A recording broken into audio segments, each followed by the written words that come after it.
Hi,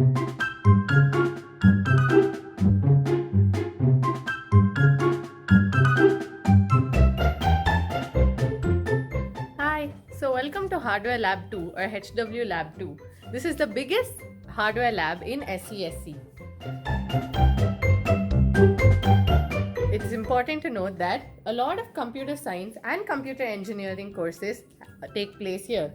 So some of the computer science courses are digital logic, computer architecture, and even algorithms. Some of the computer engineering courses that happen here are microprocessors.